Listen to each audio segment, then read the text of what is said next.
Supreme court ने UP सरकार से पूछा है कि राज्य सरकार बताए कि चुनाव के बाद इतने बड़े पैमाने पर आईएएस और आईपीएस अधिकारियों के तबादले क्यों किए गए।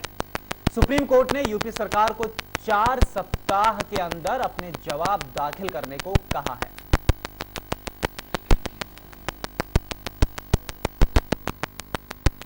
उत्तर प्रदेश में चुनावी मौसम बीता नहीं कि तबादलों का मौसम आ गया। जी हां, यूपी सरकार लगातार आईपीएस और आईएएस अफसरों के तबादले कर रही है। चुनाव के बाद ही उत्तर प्रदेश में 88 प्रशासनिक और पुलिस अधिकारियों के तबादले किए गए हैं। कुछ लोगों ने इसे सियासी कदम बताया है, तो वहीं सरकार इस जनहित में उठाया गया कदम बता रही है। 23 दिन और 88 तबादले, ये आंकड़े हैं यूपी की प्रशासनिक व्यवस्था में हुए बदलाव के। 16 मई से लेकर आज तक माया सरकार ने पूरी तरह प्रशासनिक व्यवस्था को मत दिया।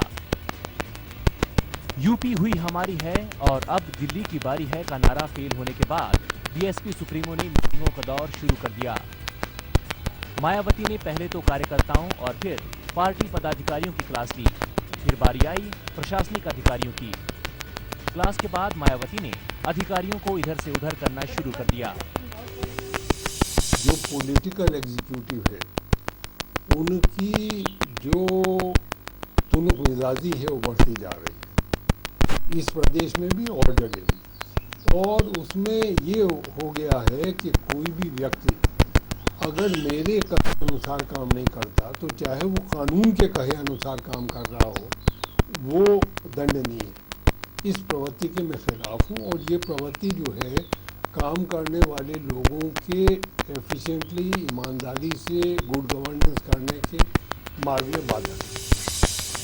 मायावती के विरोधियों का कहना है कि बीएसपी का हाथ ही दिल्ली तक नहीं पहुंच पाया। यही वजह है कि प्रशासनिक और पुलिस अधिकारियों को तेजी से इधर उधर किया जा रहा है। आरोप ये भी है कि मायावती सरकार अधिकारियों का उत्पीड़न कर रही है। ये सरकार जानते ही हो, बिना पैसे के ट्रांसफर कोई होता नहीं है सरकार में। ये भी इनका एक सरकार का मुख्यमंत्री का धंधा है, उद्योग है ये। तो रोज ट्रांसफर और एक एक जिले में शायद डीएम और एसपी के हर महीने ट्रांसफर हो जाते हैं। 16 मई के बाद मायावती सरकार के किए तबादलों का औसत निकाला जाए तो हर दिन के हिसाब से 5 तबादले होते हैं। अगर आंकड़ों पर नजर डालें, मायावती सरकार ने 22 मई को 34 आईपीएस अधिकारियों के तबादले किए। 23 मई को 7 आईएएस अफसरों को इधर से उधर किया। 24 मई को 4 अफसरों की पोस्टिंग बदली। 28 मई को 14 आईएएस अधिकारियों का तबादला। 30 मई को 9 प्रशासनिक अधिकारियों का तबादला किया गया। 2 जून को 9 आईपीएस, 3 पीसीएस और 5 आईसीएस अधिकारी बदल डाले। 5 जून को 3 आईएएस अधिकारियों के तबादले हुए। इन अफसरों में 19 जिलों के पुलिस कप्तान, 7 डीआईजी, 15 जिलों के डीएम और 2 कमिश्नर बदल दिए। इस बड़े फेरबदल को अधिकारी जनहित से जुड़ा मामला बता रहे हैं।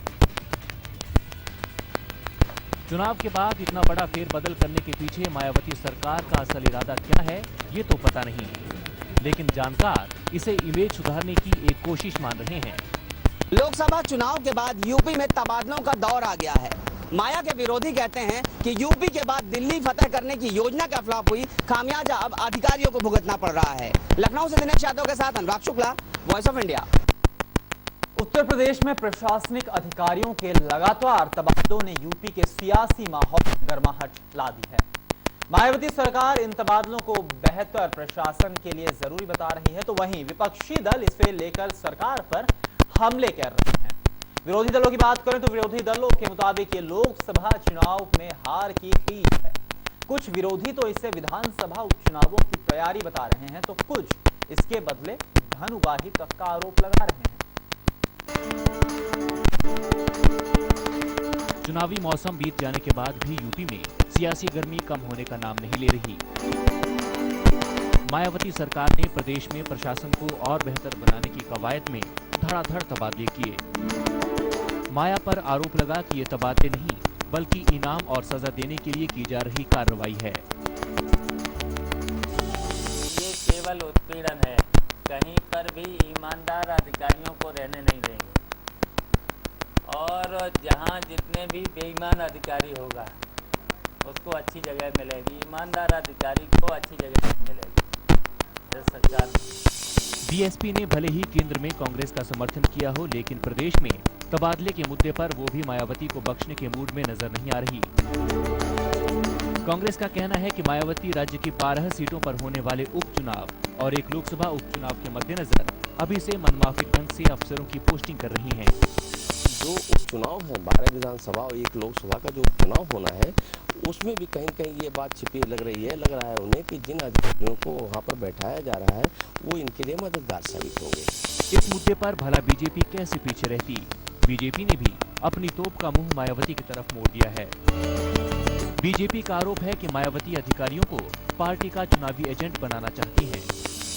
इधर जितने ट्रांसफर हुए हैं उनका सीधा संबंध बहुजन समाज पार्टी के चुनाव नतीजों से जुड़ा हुआ है। मुख्यमंत्री की अपेक्षा थी कि सारे पुलिस अधिकारी, प्रशासनिक अधिकारी उनके लिए काम करें। जहां बहुजन समाज पार्टी बुरी तरह से हारी, वहां के लोग फौरन हटा दिए गए। अब धीरे धीरे और अध्ययन हो रहा और पाया जा रहा है कि इन अधिकारियों ने हाथी के लिए इतना काम नहीं किया जितना मायावती जी चाहती थी और इसीलिए यहाँ वहाँ से यहाँ। चुनाव के बाद से लगातार हो रहे तबादलों ने सरकारी कामकाज की रफ्तार पर ब्रेक लगा दी है। साथ ही प्रशासनिक और पुलिस अधिकारियों में असमंजस का माहौल बना है। ऐसे में अब सुप्रीम कोर्ट ने यूपी सरकार से 4 हफ्ते में जवाब देने को कहा है। यूपी सरकार क्या जवाब देती है, देखना अहम होगा। लखनऊ से दिनेश यादव के साथ अनुराग शुक्ला, वॉइस ऑफ इंडिया। और इस पूरे मामले पर और ज्यादा बातचीत के लिए हमारे साथ लखनऊ से जुड़ चुके हैं वीओआई रिपोर्टर अनुराग शुक्ला। अनुराग, आपसे जानना चाहते हैं, चुनाव के बाद 88 तबादले और उसके बाद अब सुप्रीम कोर्ट का इसमें आदेश, कितना बड़ा झटका है यूपी सरकार के लिए? देखिए, मायावती सरकार की अगर जहां टेक्निकली बात करें तो राज्य सरकारें अपने अफसरों, प्रशासनिक और पुलिस अफसरों के तबादले करने के लिए स्वतंत्र होती हैं। लेकिन जिस तरह से एक प्रश्न उठाया गया है इस रिट में कि जो ऑफिसर 4 महीने पहले काबिल थे, वही ऑफिसर 4 महीने के बाद उनकी काबिलियत पर शक करते हुए उनका ट्रांसफर किया गया। यानी जो पोस्ट उन्हें दी गई थी वो पोस्टिंग वो संभाल नहीं पाए, इसलिए उनका ट्रांसफर कर दिया गया। तो अब ये सबसे बड़ा मुद्दा है। विरोधी दल दो जो मुख्य बात है उस पर मुद्दा बना रहे हैं। पहला मुद्दा ये कि जो लोकसभा के जो चुनाव थे उसकी प्राइज और पनिशमेंट पोस्टिंग की जा रही है, पहली चीज। और दूसरी चीज, जो विधानसभा के उपचुनाव है, 12 सीटों पर विधानसभा उपचुनाव है और लोकसभा का उपचुनाव 1 सीट पर होना है, उसको देखते हुए पोस्टिंग की जा रही है। तो ये एक बड़ा झटका है मायावती सरकार के लिए, जो सुप्रीम कोर्ट से नोटिस आया है। क्योंकि जो विरोधी दल है और आम जनता में जो छवि बनती है मायावती सरकार की, ये उसके लिए एक बड़ा झटका है। करुणा, अनुराग जी, आपने इस तरह बताया कि एक बड़ा झटका है अब मायावती सरकार के लिए। आपसे जानना चाहते हैं कि जिस तरह से एक एनालिसिस की अगर बात की जाए, जिस तरह से तबादले अगर होते हैं तो कितना जमीनी स्तर पर उसका असर दिखाई देता है और साथ ही साथ कितना असर फिलहाल दिखाई दिया है इन तबादलों के बाद? देखिए, इन तबादलों के बाद अगर क्राइम रेट की बात करें तो क्राइम रेट कोई बहुत ज्यादा सुधरा नहीं है। मायावती ने बार बार ये कहा कि लगातार दलितों के उनके ऊपर उत्पीड़न नहीं होना चाहिए, लेकिन दलितों पर अत्याचार, दलितों के खिलाफ जो अपराध हैं वो लगातार जारी हैं। लेकिन जो सबसे महत्वपूर्ण बात है कि जो जिस तरह से तबादले किए गए, 19 जिलों में एसपी बदल दिए गए, जो 15 जिले थे उनमें डीएम बदल दिए गए, 2 कमिश्नर बदल दिए गए, 7 डीआईजी बदल दिए, 2 आईजी बदल दिए। यानी पूरे प्रशासनिक जो मशीनरी थी उसको मत दिया गया। ये वो पद है, मैं आपको बता रहा हूं, जिनका सीधे जनता से सरोकार होता है। जनता के बात करी जाती है सरकारों में, लेकिन जो तबादले हैं उन पर विरोधी दलों का कहना है कि ये सारे के सारे सियासी तबादले हैं और ये प्राइज और पनिशमेंट पोस्टिंग है। करुणा जी, तो विरोधी दलों ने फिलहाल इस पर अपने जो बाढ़ हैं वो चलाने शुरू कर दिए हैं। विरोधी दलों का ये कहना है कि ये सारे सियासी तबादले, जिस तरह से विधानसभा के उपचुनाव हो उनकी तैयारी को ध्यान में रखते हुए तबादले किए गए और साथ ही साथ ये भी आरोप लगाया जा रहा है अनुराग कि धन उगाही का भी मामला है ये। जी बिल्कुल, जो सियासी दल हैं, जो विरोधी दल हैं मायावती सरकार के, उनका ये कहना है कि जो ट्रांसफर पोस्टिंग है उसमें बड़े पैमाने पर धन उगाही की गई है। और ये धन उगाही इसलिए की गई है क्योंकि मायावती सरकार के ऊपर पहले भी इस तरह के आरोप लगते गए हैं कि वो मास में ट्रांसफर करती हैं। लेकिन जो इस बार जो रिट हुई है और सुप्रीम कोर्ट का जो नोटिस है वो तस्वीर को पूरी तरह से अलग कर देता है पिछली बार से। ये पहली बार नहीं है कि बड़े पैमाने पर तबादले हुए हैं, लेकिन सुप्रीम कोर्ट का नोटिस आना एक बड़ी बात होती है। और उस नोटिस के आने के बाद विरोधी दलों के हौसले बढ़ेंगे और मायावती सरकार कहीं ना कहीं बैकफुट पर होगी। मायावती सरकार अभी ये कह रही है कि जितने तबादले हुए हैं जनहित में हुए हैं, लेकिन अब उसे कोर्ट में ये अपनी बात साबित करनी होगी कि ये जो तबादले हैं वो जनहित में हैं और सियासी नहीं हैं। और जिन अफसरों के तबादले किए गए हैं उनकी प्रशासनिक काबिलियत पर अगर उन्हें शक है तो वो शक कैसा है और उसको सिद्ध करने का पूरा जो दायित्व है वो मायावती सरकार पे होगा। और ये एक बड़ी चुनौती होगी मायावती सरकार और उसके रणनीतिकारों के लिए। करुणा। अच्छा अनुराग, एक आखिरी सवाल का जवाब आप बताना चाहेंगे कि जिस तरह से पूरे तबादले होते हैं और जो पूरी प्रक्रिया होती, क्या इस पूरी प्रक्रिया से, तबादलों से जो अधिकारी हैं उनकी कार्यप्रणाली पर भी कुछ असर पड़ता है? जी बिल्कुल, इस तरह की जिस तरह की स्थिति होती है, जब इस 17 दिन में 85 तबादले होते हैं, यानी कि अगर हम औसत निकालें तो एक दिन में 5 तबादला। और इस तरह की जब स्थिति होती है तो भले ही प्रशासनिक तौर पर कहने के लिए, टेक्निकली हो सकता है कहने के लिए ये हो कि कोई काम सफर नहीं कर रहा है, लेकिन हर प्रशासनिक अधिकारी के मन में होता है कि अगला नंबर मेरा तो नहीं है। और यही जो डर होता है ये प्रशासनिक कामकाज को काफी रोक देता है, काफी धीमा कर देता है। और ये जो पूरी बात है, जिस तरह से उनको ये लगता है कि आज हमको ट्रांसफर मिला है, कल उनकी पोस्टिंग कहीं और कर दी जा सकती है या उनका सस्पेंशन हो सकता है, तो पूरा डर है ये उनकी एफिशिएंसी को काफी घटाता है। और यही बात है जो रिट में भी उठाई गई है और इसका जवाब भी मायावती सरकार को सुप्रीम कोर्ट में देना होगा। करुणा।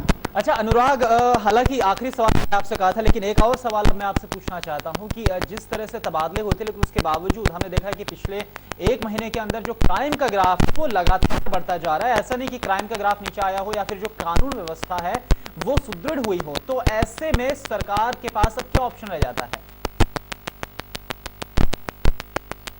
सरकार के पास ऑप्शन की बात यह है कि सरकार लगातार तबादले कर रही है, लेकिन जो कहा जाता है कि क्राइम को कंट्रोल करने के लिए तबादले किए गए या प्रशासनिक व्यवस्था को चुस्त करने के लिए तबादले किए गए, उसमें जैसा कि मैंने आपको पहले बताया कि 19 जिलों के एसएसपी या कप्तान बदल दिए जाते हैं, दूसरे 15 जिलों के डीएम बदल दिए जाते हैं। यानी कि इन जो 19 और 15 जिले हैं, इन जिलों में उहापोह की स्थिति रहती है। ऐसी स्थिति जब एक नया कप्तान आता है, लेता है या पुराना कप्तान जाता है, उस समय क्राइम ग्राफ बढ़ना बहुत स्वाभाविक है। यानी कि ये तबादले जिस मकसद से किए जाते हैं वो मकसद ही हल नहीं होता है। और जो सबसे महत्वपूर्ण बात है कि जो प्रशासनिक अधिकारी आता है उसकी भी सर्टेनिटी उसके दिमाग में नहीं रहती कि वो कितने दिन अपने पद पर रहेगा। इसको देखते हुए क्राइम ग्राफ को कंट्रोल करने की जो बातें हैं ये फिलहाल ग्राउंड रियलिटी में दिख रही हैं। और सरकार भले ही बहुत सारे दावे कर रही हो, लेकिन फिलहाल ये दिख रहा है कि इन तबादलों से कोई बहुत ज्यादा असर नहीं पड़ा है। करुणा। अच्छा अनुराग, एक और बात यहाँ पर सामने निकल कर आती है कि चलिए अधिकारियों के तबादले तो हो गए, लेकिन जो जूनियर लेवल पर जो दूसरे अधिकारी हैं या फिर बात की जाए